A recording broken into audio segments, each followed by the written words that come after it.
Hello friends, welcome to my YouTube channel target with Rajni.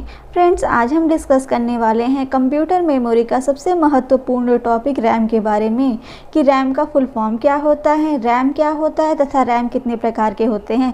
तो start करते हैं हम अपने सेशन को और देखेंगे कि रैम का फुल फॉर्म क्या होता है। बात की जाए रैम के फुल फॉर्म की, तो रैम का full form random access memory होता है। इट मीन्स यहाँ पे जो भी मेमोरी में डेटा लिखा या पढ़ा जाता है वह रैंडम मैनर में लिखा और पढ़ा जाता है। अगर बात की जाए इसकी डेफिनेशन की, तो यहाँ पर हम हिंदी और इंग्लिश दोनों ही भाषाओं में डिस्कस करेंगे। सबसे पहले हम अंग्रेजी में देखेंगे तथा उसके बाद हम हिंदी में उसी की डेफिनेशन देखेंगे। अगर बात की जाए रैम की डेफिनेशन की, तो RAM is A read and write memory of a computer system.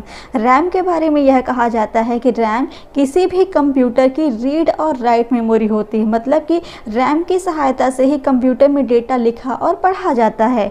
Information can be written into and read from RAM. कोई भी इंफॉर्मेशन जो कि कंप्यूटर में लिखी या फिर पढ़ी जाती है वह रैम की सहायता से ही लिखी जाती है। It is a volatile memory. इसके बारे में यह कहा जाता है कि यह वोलाटाइल मेमोरी है।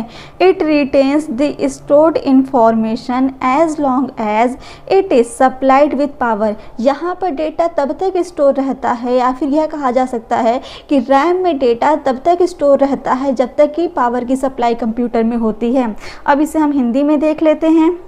रैम एक कंप्यूटर सिस्टम की पढ़ने और लिखने वाली मेमोरी है। रैम से जानकारी लिखी और पढ़ी जा सकती है। यह एक अस्थिर या फिर वोलाटाइल मेमोरी है। यह तब तक संग्रहित जानकारी को बरकरार रखता है जब तक इसे बिजली की आपूर्ति की जाती है। अभी हमने यही देखा कि रैम में डेटा तभी तक बरकरार रहता है जब तक कि कंप्यूटर सिस्टम में इलेक्ट्रिसिटी सप्लाई होती है। अब हम देखेंगे कि रैम दिखाई कैसे देता है। तो रैम कुछ इसी प्रकार से दिखाई देता है। जो हमारे कंप्यूटर सिस्टम का रैम होता है वह कुछ इसी प्रकार से दिखाई देता है, जिसकी सहायता से हम कंप्यूटर में डेटा को लिखने और पढ़ने का कार्य करते हैं। अगर बात की जाए रैम के प्रकार की, तो रैम दो प्रकार के होते हैं। एक होता है डायनेमिक रैम, जिसे कि डी रैम भी कहा जाता है। दूसरा होता है स्टैटिक रैम, जिसे कि एस रैम भी कहा जाता है।